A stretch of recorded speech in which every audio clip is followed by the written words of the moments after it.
Hello friends, स्वागत है आपका आपके अपने लीगल चैनल में। मैं हूं एडवोकेट सनी शर्मा। और दोस्तों, आज की इस वीडियो में एक लेटेस्ट जजमेंट आपको बताने वाला हूं। आपकी एक बहुत बड़ी समस्या पर ही ये वीडियो है। आपकी समस्या क्या होती है? मेंटेनेंस को लेकर के, स्पेशली एंट्री मेंटेनेंस। जो ट्रायल चलता है उसमें कई बार आपको पता होता है मैं इस मैरिज को इनवैलिड घोषित कर दूंगा, कई बार आपको पता होता है मैं इसकी एडल्ट्री साबित कर दूंगा, कई बार होता है इसकी डबल मैरिज साबित कर दूंगा। यानी आपको कहीं ना कहीं उम्मीद होती है कि मैं पूरे मामले को चलने के बाद तो साबित कर ही दूंगा जिससे मेंटेनेंस खारिज हो जाए।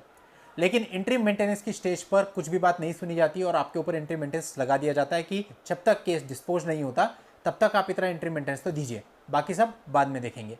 तो अब इस स्टेज पर जब आपके ऊपर इंटरिम मेंटेनेंस लग जाता है, अब आपके सामने समस्या ये होती है इसको चैलेंज करें या ना करें। कई बार होता है इंटरिम मेंटेनेंस का क्वांटम भी गलत होता है, आपकी इनकम के हिसाब से ज़्यादा लग गया होता है, आप चैलेंज करना चाहते हैं। कई बार आप जब चैलेंज करने जाते हैं वहाँ आपके सामने एक शर्त रख दी जाती है कि जितना आपका एरियर है आप इसको पहले भरिए, उसके बाद हम आपको सुनेंगे।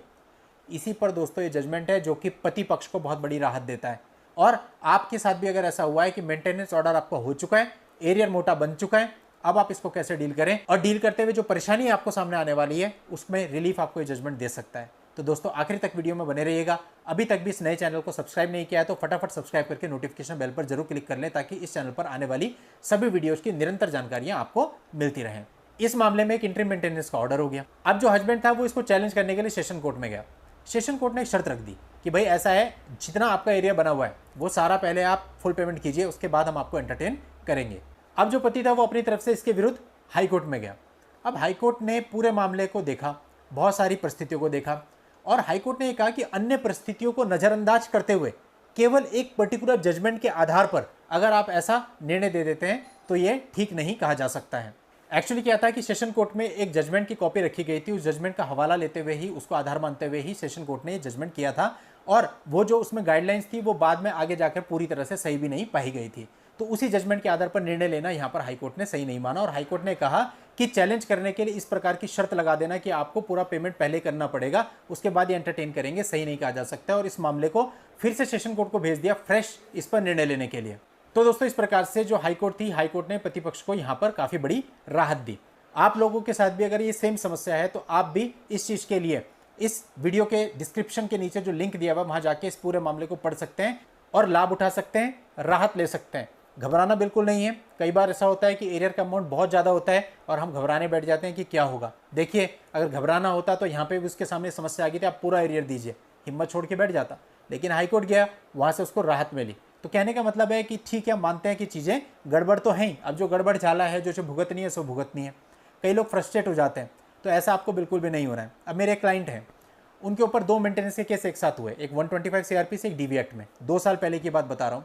जब ये केस हुए उनको बाहर से आना पड़ता था काफ़ी दूर से।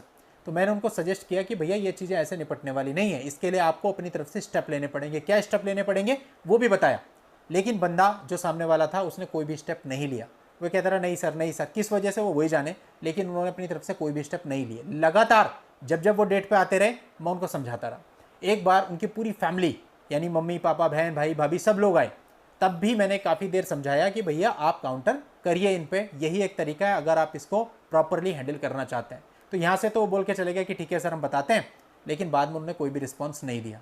फिर जब 2 साल कंप्लीट बीत गए तब वो पूछते हैं अब मैं काउंटर कर सकता हूँ, जब समय निकल गया। और उसके बावजूद भी उन्होंने ज़्यादा उस पर गौर नहीं किया और जो एडवाइस दी गई उसको फॉलो नहीं किया और फिर जाकर के एक डाइवोर्स का केस फाइल कर दिया, जिसके लिए स्ट्रिक्टली मना किया गया था कि आप उस प्लेस से डाइवोर्स का केस फाइल मत कीजिए।